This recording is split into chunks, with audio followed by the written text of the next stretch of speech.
Olá, começando agora a Beneficência na TV e o programa de hoje está recheado. A Beneficência realiza atendimentos médicos para estrangeiros e embarcados, ou seja, tripulantes de navios tanto de carga quanto de passageiros, quando precisam de atendimento médico, vem aqui para a Beneficência Portuguesa. O médico Alfredo Pomella conta como isso funciona. Em época de pandemia, toda ajuda é muito bem-vinda.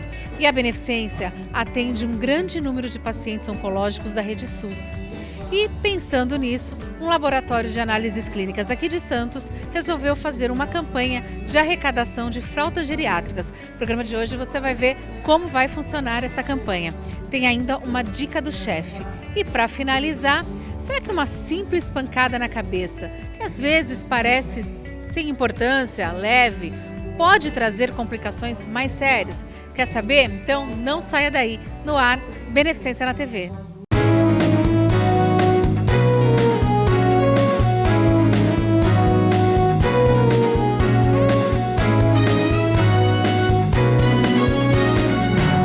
Beneficência na TV. A Beneficência Portuguesa, ela possui um ambulatório de atendimento médico com várias especialidades e também um setor agora de atendimento a pacientes estrangeiros. Sobre o assunto eu vou conversar aqui com ele, que é do CEMIM, que é o Dr. Alfredo Pomella, que já é conhecido aqui do nosso programa. Tudo bem, doutor? Tudo bem, boa tarde. Vamos lá, o que vem a ser o CEMIM, doutor? Então, o CEMIM é uma empresa que chama Centro Médico Internacional e ela faz o atendimento de, basicamente, inicialmente, de tripulantes, estrangeiros em geral, capitão, imediato, tripulante em geral dos navios que chegam aqui. Nos transatlânticos, quando existia a nossa temporada de transatlânticos, também fazia atendimento médico a esses tripulantes de navios e esses passageiros. E ele basicamente faz esse atendimento internacional. Vai a bordo, volta. E como que é feito? Um navio chega, inclusive recentemente deu que tinha um navio filipino que um paciente estava com Covid, inclusive ele veio para a Beneficência e disse que foi a óbito. Isso é verdade, doutor? Não, aqui na Beneficência a gente tem uma outra empresa que também faz parte disso, mas nenhum tripulante teve óbito por Covid aqui. Esse ano aqui, nenhum. E aí o navio vem para cá, ele está fazendo o seu trabalho, não só os de tripulação, mas vamos falar dos navios de carga mesmo que estão trabalhando normalmente. O navio vem para cá, a Anvisa faz um diagnóstico, de repente algum tripulante tem uma suspeita. Aí como que é feito todo esse atendimento? Vamos supor, por exemplo, um tripulante que teve um acidente no navio, né? O que acontece? A empresa manda uma ambulância lá, vai com o médico, ambulância, faz o resgate desse paciente, faz toda a burocracia de desembarque desse paciente, porque isso é uma burocracia pesada que tem que ser feita, e a gente traz o paciente para cá, na Beneficência. Ele é internado na Beneficência e ele recebe todos os cuidados normais da emergência de qualquer paciente. E aí se num caso, por exemplo, desse acidente, aí ele é internado, vai para a UTI, opera, não opera, imobiliza, faz o que precisa ser feito, e a gente começa a passar o atendimento nesse tipo de paciente. Tem algumas peculiaridades, né? A gente tem que, normalmente esses tripulantes não falam português, aí você tem que conversar com eles em inglês, no sotaque deles, e é difícil, tanto para nós quanto para eles. E ultimamente nós temos recebido muito paciente chinês, né? E esse chinês aí é pior ainda, porque eles não falam outra língua que não seja o mandarim. Aí a gente tem que usar o Google Translate. O Translate para tentar conversar com eles. Mas é uma coisa que a Beneficência faz isso há muitos anos e agora ela firmou essa parceria desde 2 anos atrás, quando eu comecei na diretoria clínica, a gente foi trazendo isso para firmar essa parceria com a Beneficência efetivamente. E aí, efetivamente, o CEMIM abriu um posto de atendimento aqui no nosso ambulatório. Então, o paciente, por exemplo, um outro tipo de paciente que precisa desembarcar, vamos tirar essa época de Covid, mas um outro paciente que precisa embarcar, que está com dor abdominal e o navio está no porto. Pega o paciente, traz ele aqui, lá na sala, nas salas do CEMIM. Ele é atendido, solicitado exames, e tudo passa como se fosse um atendimento brasileiro normal. com a peculiaridade dele ser estrangeiro. E o SEMIN ele é direcionado, bem direcionado para esse tipo de atendimento, bem especializado nesse tipo de atendimento a estrangeiro, sabe? Quando, saindo, como o senhor falou, né, dessa fase, dessa pandemia, quando costuma vir esse tipo de paciente para cá, quais são os principais problemas que eles acabam tendo? Porque eles estão em navio, muitos estão durante dias em viagem. Dias ou meses? Meses, é verdade. Você vê, a maioria das vezes, quando ele desembarca para internar, maiores os acometimentos. Úlcera, em Filipinas a gente tem muito a colicistite, apendicite, casos de urgências cirúrgicas e casos clínicos. Nós temos muitos casos clínicos de paciente, pneumonia, insuficiência cardíaca e, mais curioso, às vezes é malária. Paciente que vem da África para cá, o navio aportou na África e vem para cá, às vezes desembarca com malária. E a gente trata eles de malária aqui. E vocês têm acesso, a equipe daqui também tem acesso ao navio? Acaba indo fazer algum tipo de pré-atendimento lá? Não, a equipe da empresa vai lá. Quando vai o médico lá fazer a avaliação, é porque o tripulante não pode descer, tem algum motivo que ele não pode descer. Mas aí normalmente é na Barra. Na Barra ali, depois da Ilha das Palmas, para lá. E aí vai uma equipe médica do SEMIN lá avaliar o paciente lá. Quando o paciente está no porto, ou ele aí faz o atendimento aqui, ou, que é um posto avançado do SEMIN, ou faz na matriz do SEMIN, que é na Alfândega. Agora, doutor, durante a temporada de navios também acabam vindo para cá. Os passageiros também, essa parceria engloba também passageiros dos transatlânticos? Engloba.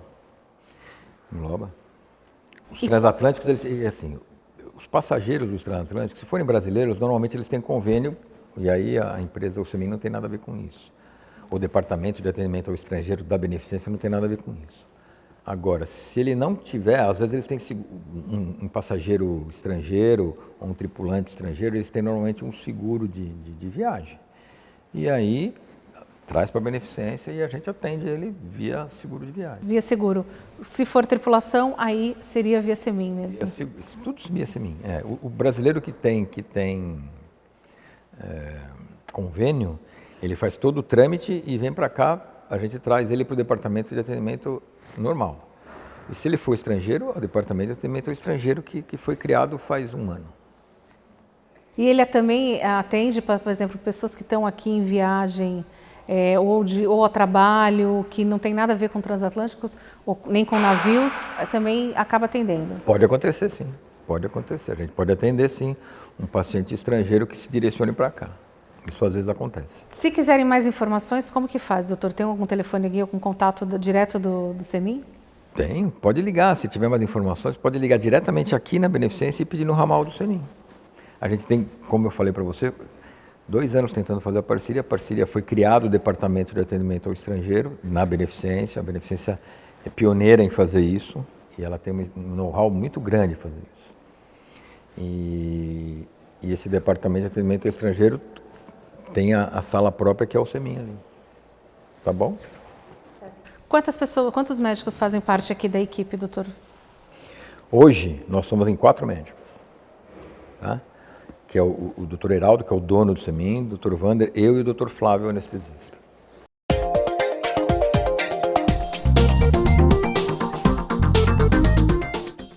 Bom, agora eu vou trazer uma parceria para vocês entre a Sociedade Portuguesa de Beneficência e o Laboratório Célula Mater. A Beneficência recentemente fez uma doação de cestas básicas para pacientes SUS que estão em tratamento oncológicos aqui na Beneficência. Mas além das cestas básicas, também são necessárias fraldas geriátricas. E quem vai explicar um pouquinho como vai ser essa parceria é o diretor da Célula Mater, o laboratório, o Dr. Carlos Eduardo, que vai estar explicando para a gente como que é isso, como que é essa parceria. Olá, Cris, tudo bem? Olá a todos. Então, a nossa ideia está poder ajudando justamente a prover essas fraldas geriátricas que são usadas aqui em pacientes oncológicos, principalmente o tamanho M e o tamanho G. Quem puder estar ajudando a gente é só fazer a sua doação em qualquer unidade do laboratório Célula Mater. Lembrando ainda que nós temos uma unidade que funciona todos os dias no shopping Miramar, das 7 até as 7 da noite. Mas pode ser aqui, São Vicente, Praia Grande, Cubatão, Unidade Kids, Unidade Viva, aonde for. A nossa intenção está arrecadando o maior número de fraldas, justamente para poder ajudar esse pessoal da oncologia aqui da Benê. Lembrando que quem vem fazer esse tipo de tratamento aqui não é só o pessoal de Santos. Vem gente de Santos, São Vicente, enfim, pessoas da região que fazem o tratamento oncológico aqui.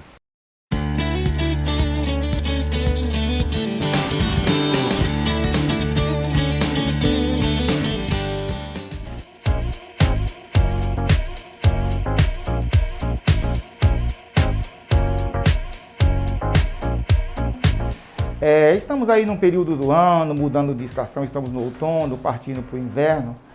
E eu quero ensinar para vocês uma receita muito tradicional, uma receita boa. É um pão chamado coroa holandesa. É um pão para tomar um café da tarde, um chá. E tenho certeza que as visitas vão adorar esse tipo de pão. O que você precisa para fazer esse pão, para confeccionar esse pão? Nós precisamos de 500 gramas de farinha de trigo, uma pitada de sal, 50 gramas de açúcar, 50 gramas de margarina, aproximadamente 250 ml de leite e 2 ovos, né? Vamos misturar tudo. Se tiver uma batedeira de massa pesada, fica melhor a massa fica mais homogênea. Se não tiver, nós podemos fazer na mão mesmo, podemos sovar essa massa por uns 5 minutos na mão, na batedeira apenas 1 minuto, 1 minuto e meio. E se for na mão, em 5 minutos, sovamos essa massa, né? Deixamos ela crescer, aí vai depender muito do dia, da temperatura da sua cozinha, mas eu digo, se tiver um dia quente, uns 30 a 40 minutos. Se tiver um dia frio, uns 50, 1 hora, mais ou menos.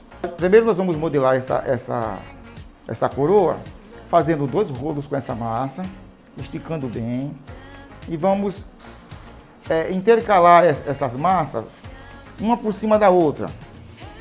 Deixamos crescer e assamos ela em forno moderado, 180, 200 graus, por mais ou menos 20, 25 minutos. Deixamos esfriar, aí nós vamos preparar um creme, um recheio para essa rosca. Esse recheio é um recheio de chocolate. Aqui eu costumo fazer doce de leite com chocolate e misturo um creme pâtisserie. Creme pâtisserie é aquele creme de confeiteiro que nós conhecemos aí. Misturamos esses 2 cremes, abrimos essa rosca e recheamos. Deixamos ali, aí pegamos um pouco de fondant, um copo de fondant, uma xícara de fondant, dissolvemos ele e regamos essa rosca, essa coroa holandesa com esse fondant. Pegamos aproximadamente 50 gramas de uva passa, 100 gramas de fruta cristalizada e jogamos em cima desse fondant, por cima dessa rosca, ainda quente, e salpicamos castanha de caju, tá? Esse é um pão muito saboroso, um pão requintado e que tem uma tradição fantástica na região da Europa e do Mediterrâneo. Essa é a nossa dica de hoje e até uma outra vez.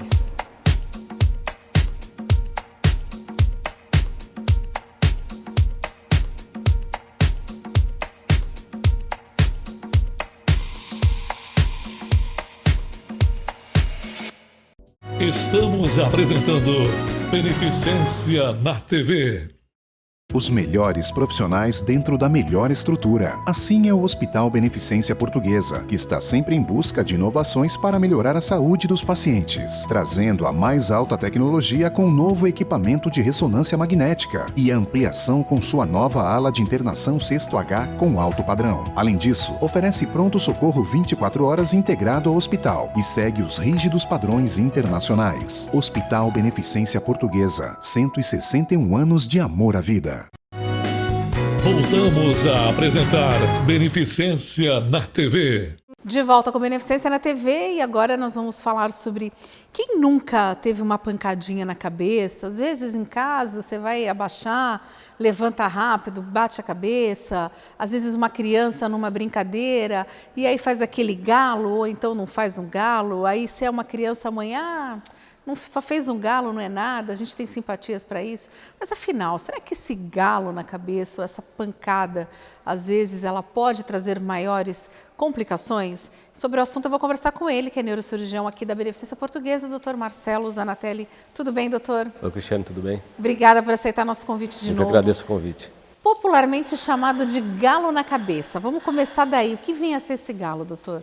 Bom, esse galo na cabeça, o termo médico para ele seria um céfalohematoma, né?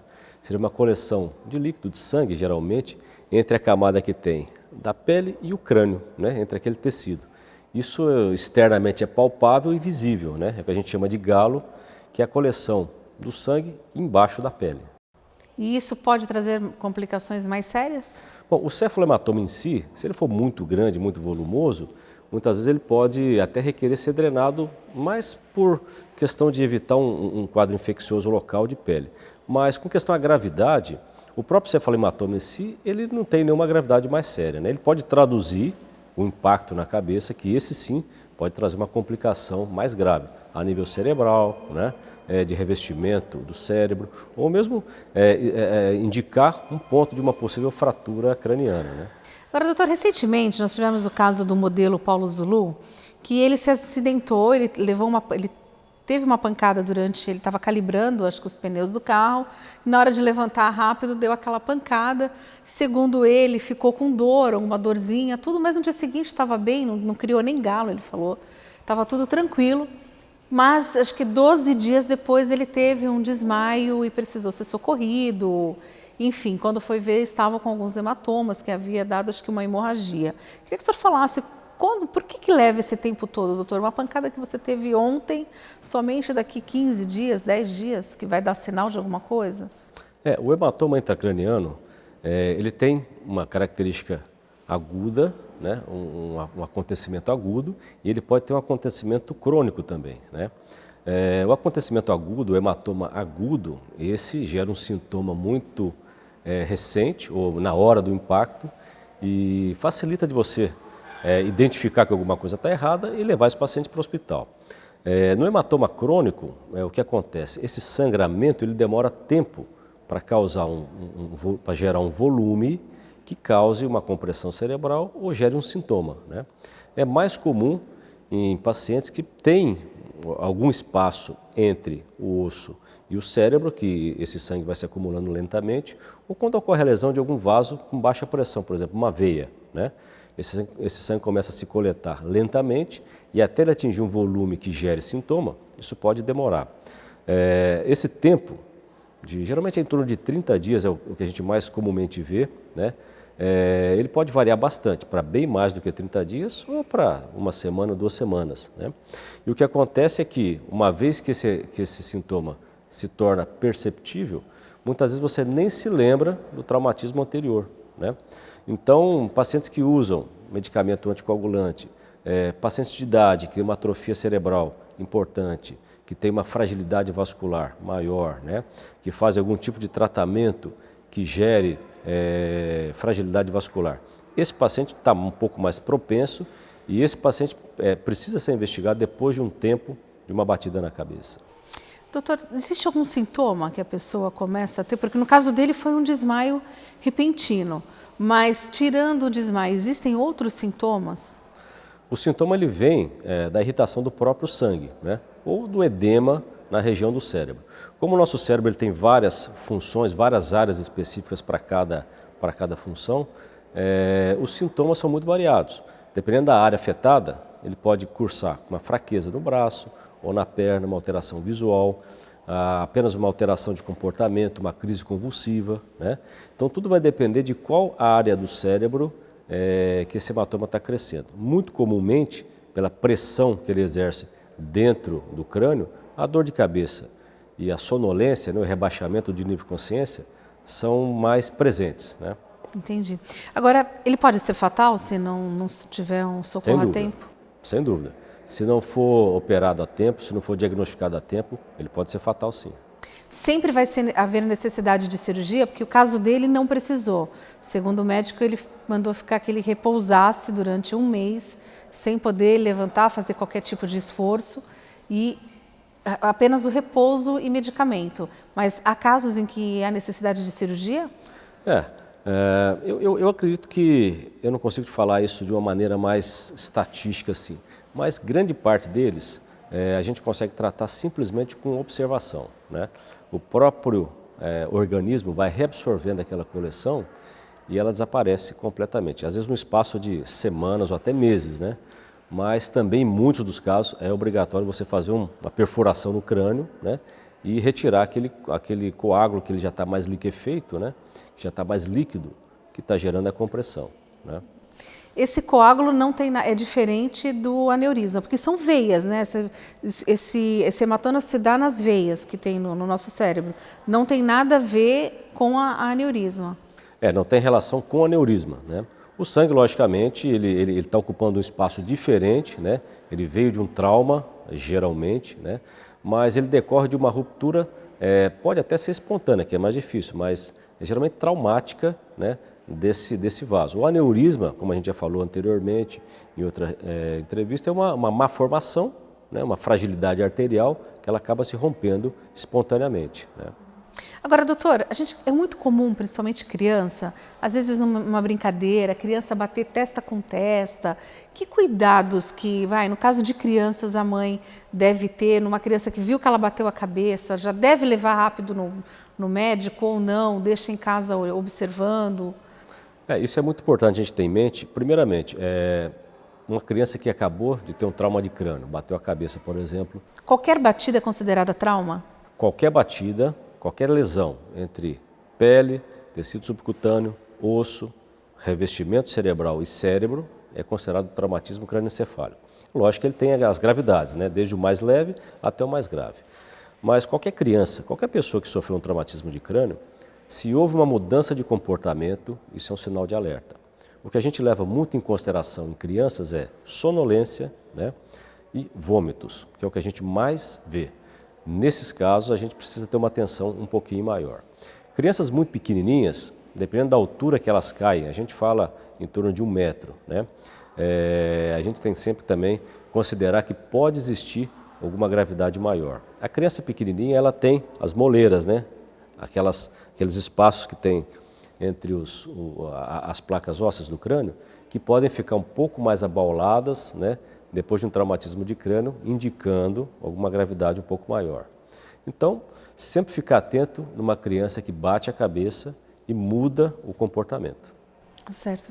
No caso essas hemorragias que acabam acontecendo, esses hematomas, e precisa fazer uma cirurgia, pode trazer algum tipo de complicação, doutor?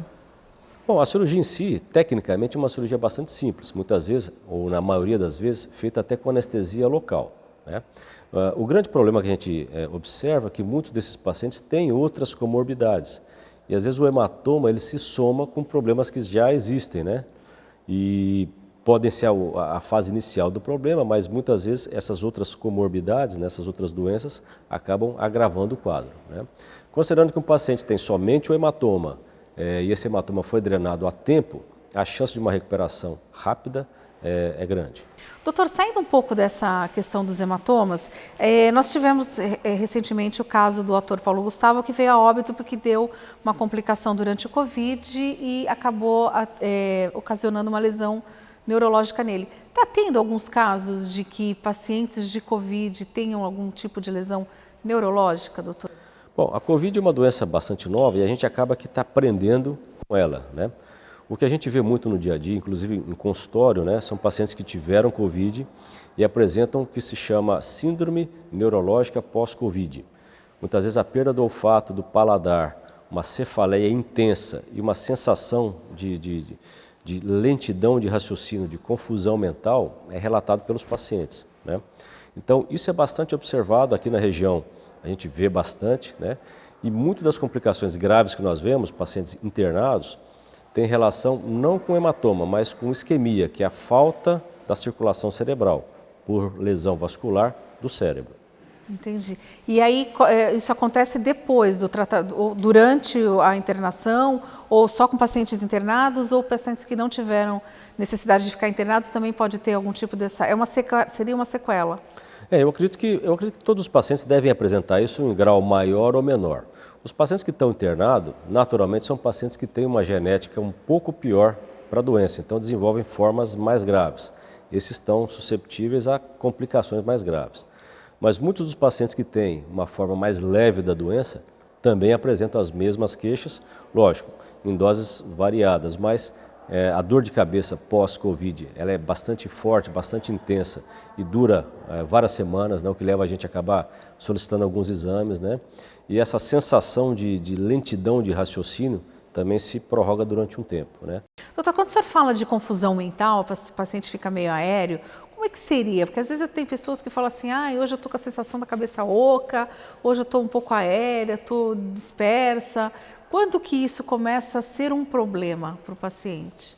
Geralmente o próprio paciente se incomoda muito com a sensação de que ele não consegue fazer com a mesma agilidade, com a mesma facilidade, funções e atividades que ele fazia normalmente antes da doença, né? E essa é a principal queixa, é você não conseguir fazer com tanta facilidade, com tanta desenvoltura ali, atividades que você fazia mentalmente antes da doença, né?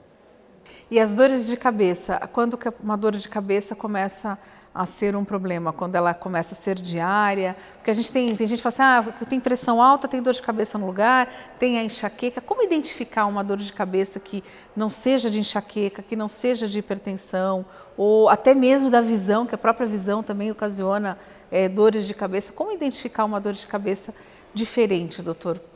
No caso do Covid, essa cefaleia geralmente ela tem um curso mais benigno, né? O paciente geralmente ele não apresenta complicações.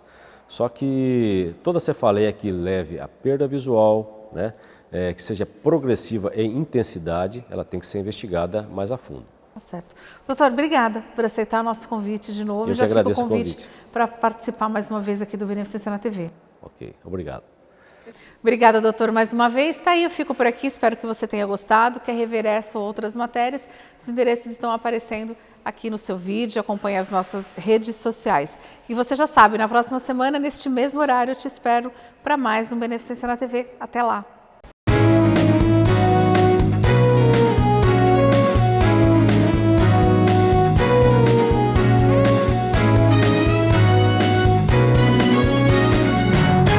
Beneficência na TV.